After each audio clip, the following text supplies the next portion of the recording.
In America, there are women who love to be late. My late father would always say that about my mother, that she is always late. So he and I strategized one time when we were driving to families' houses in Chicago that he should just give her an earlier time. And by giving her an earlier time, then we'd get out on time. And he sort of smiled at that because I think he was already sort of doing that. But, he'd tell her 10 o'clock in the morning and she'd be ready to go by noon or 1, sometimes later, and we weren't really sure why she would do that other than the need of power and the need of control in her life.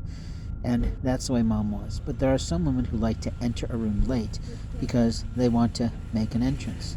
There are other women whose spirits and souls precede them. In other words, people are already piped and ready and energized to experience the energy of a powerful woman. But a little man, like myself, isn't like them.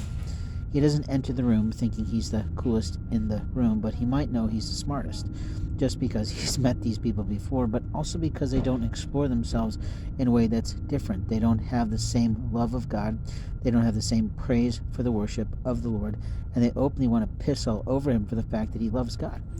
Is there something sinful about a human being loving God? Or has America gone so far from the grace of the Lord that we forget what America was made for? America is the land of opportunity. It is the land of perceptions as well. How a person perceives a situation is often touted as an opinion or as some sort of clouded judgment. It's not.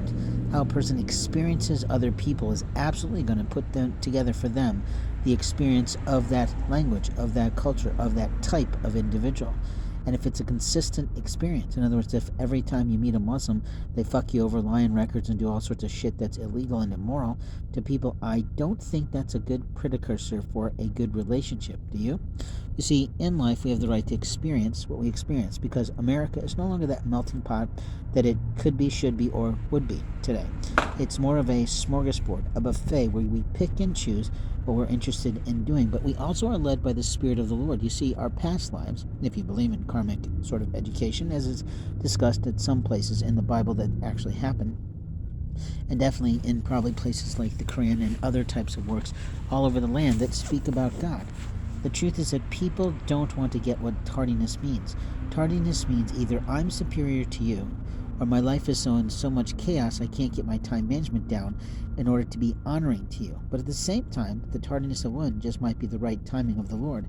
You see, in my life, in my lifetime, my spouse and I were never late. And openly, we didn't do the fashionably 20 minutes late very often either, because that is American culture, that it's okay to be about 20 minutes late to any event that starts at a particular hour, because that's sort of the socially appropriate thing. It gives that host, a wee bit more time to get their shit together, because most people are always running behind when they start to realize that they're about to be a hospitality host for a lot of people or a party or things like that. In our life, it doesn't matter to people, but it does matter. Time matters. The value of a person's time is huge. The most valuable thing another human being can actually give you is time. Now, outside of a little bit of food, a little bit of clothing, in cold weather, that is what they're after. They're after quality time.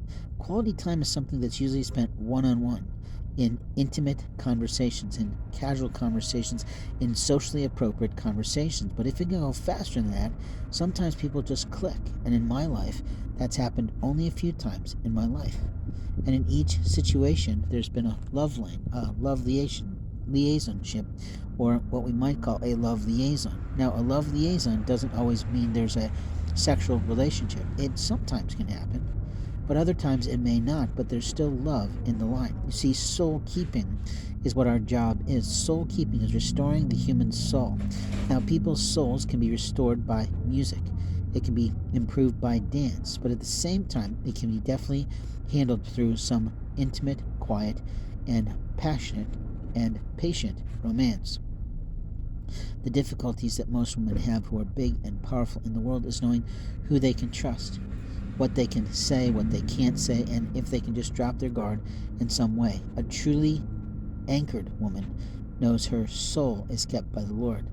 And the foundation to any relationship, the foundation to any life, the foundation to any success is faith in the Lord, regardless of what your preferences are, regardless of your lifestyles, regardless of your satisfactory orientation of religious proclamation of your faith. In other words, what religion you claim to profess you are. You're still walking your faith. You're still faith. You are still living in the light of the Lord as long as you're not harming someone in a satanic, selfish, saboteur fashion.